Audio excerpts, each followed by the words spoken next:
Let's be real for a moment. Burnout isn't just feeling tired. It's not needing a vacation, and it's definitely not something you can fix by pushing through a little longer. Let's get into it.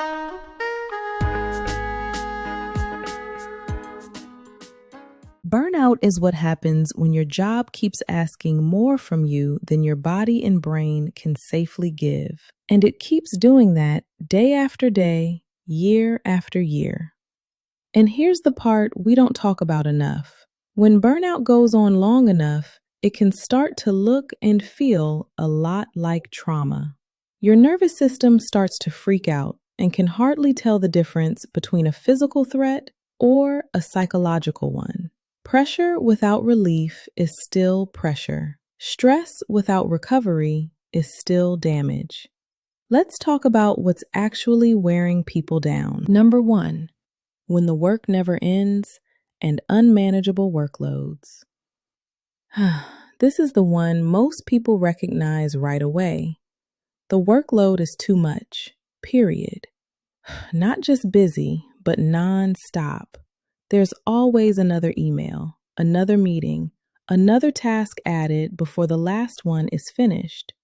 You work longer hours, skip breaks, answer messages after hours, and still feel like you're failing. A lot of people describe this as running on a treadmill that keeps speeding up. No matter how hard you try, you can't get ahead. You're always behind, always catching up, always tense. Over time, your body stays in survival mode. Your shoulders never relax. Your jaw stays clenched. Your mind never shuts off. That's not normal, and it's not harmless. Chronic overwork doesn't just drain energy, it slowly rewires your stress response. And that's how burnout starts turning into something deeper. Drop a comment if this is something you experience, and what are some ways that your job causes you an overwhelming amount of stress? Number two is about control, or the lack of it. This is when you have to deal with the micromanagers, or more accurately, when you're micromanaged, when your schedule is rigid and when you need to take your breaks, when you have no say in how your work gets done, when you are expected to be available all day, every day, and twice on Sundays. Your body interprets that as being trapped. And feeling trapped is one of the fastest ways to exhaust a nervous system. Autonomy matters because it gives people dignity. It gives them a sense of choice. When that disappears, work starts to feel mechanical and soul-draining. You stop feeling like a professional and start feeling like you're just surviving the day. And here's the thing, when people feel trapped for long enough, they don't just burn out, they shut down. What makes it even harder is that you want to leave, but you do not have another means of income, and you feel trapped all over again. Number three, unfair treatment when trust breaks. This one hits hard because it's personal. Burnout skyrockets when people feel treated unfairly. Favoritism, inconsistent rules, unequal pay, being held to standards others aren't. Even small injustices pile up. You start watching what you say. You stop going above and beyond. You stop trusting leadership.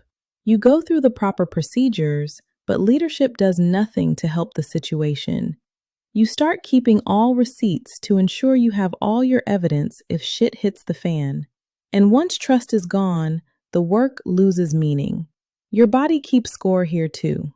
Constant unfairness creates chronic stress because you're always on edge, always bracing for the next disappointment.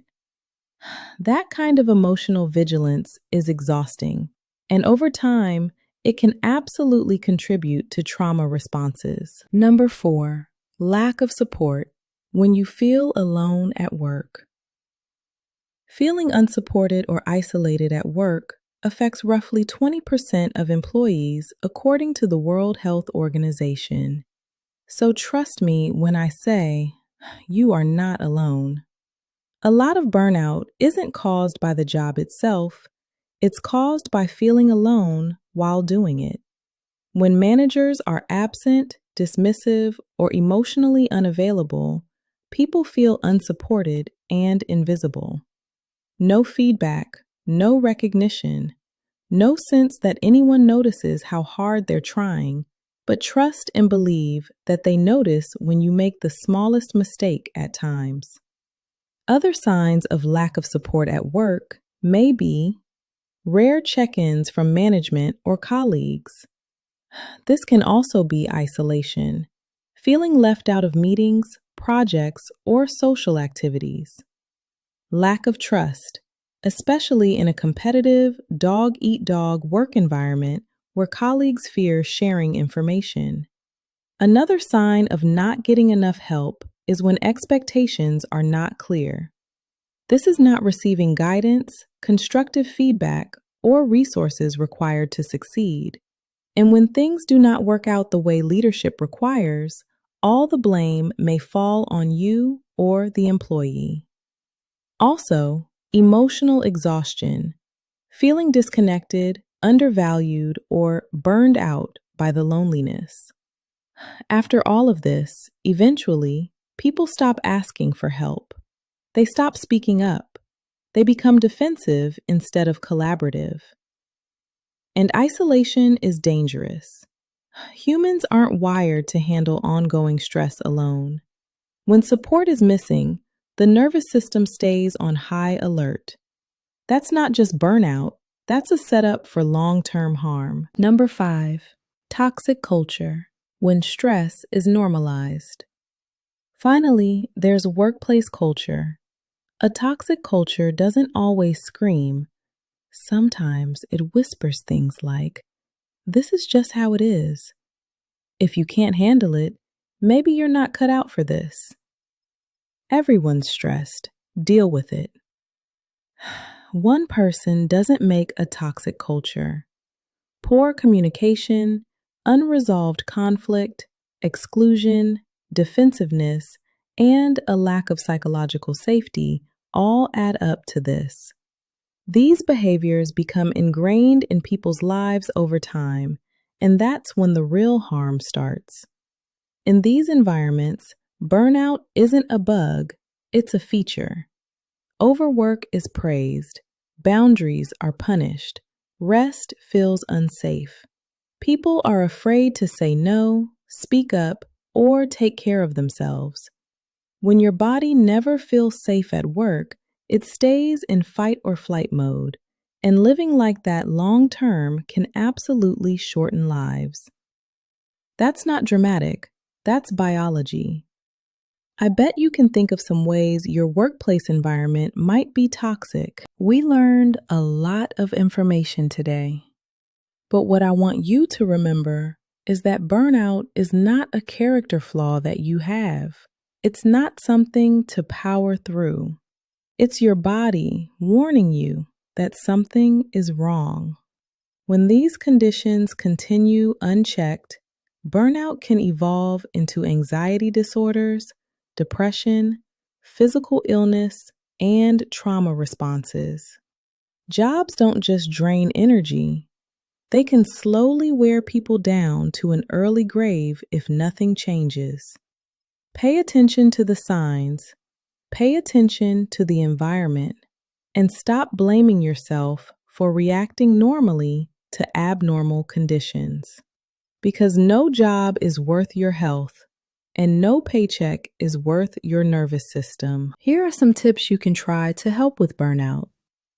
At work, talk to your boss about your workload, what they expect from you, and possible solutions like working fewer hours, having a flexible schedule, or switching tasks. Set limits. Set work hours. Don't check email after hours, and learn how to say no to extra work. Prioritize and delegate. Focus on the most important tasks and give them to others when you can. Take breaks. Plan short breaks, eat lunch away from your desk, and take your vacation days. Taking care of yourself and your lifestyle. Sleep is important. Try to get at least 7 hours of sleep each night if you can to help your body and mind recover. I know the struggle can be real. Exercise. Regular physical activity can help you deal with stress. A little movement goes a long way. Find hobbies. Do things you enjoy outside of work to help you become a more well-rounded person. Practice mindfulness. Deep breathing, yoga, or meditation can help you stay calm and in the moment. Get help. Speak with others. Talk to friends, family, or coworkers you trust about your problems. Key word here is trust. Get professional help. Use your company's employee assistance program or see a therapist or doctor if you need to. There is no shame in that. Reassess. Focus on the good things. Recognize the things you like about your job. Think about new possibilities. If things don't get better, look for a job that fits you better. Sometimes this might lead you to a pay cut, but remember your health is more valuable. Thanks for watching, and remember to like, share, and subscribe. Send it to intelligent people like yourself that could benefit from the information.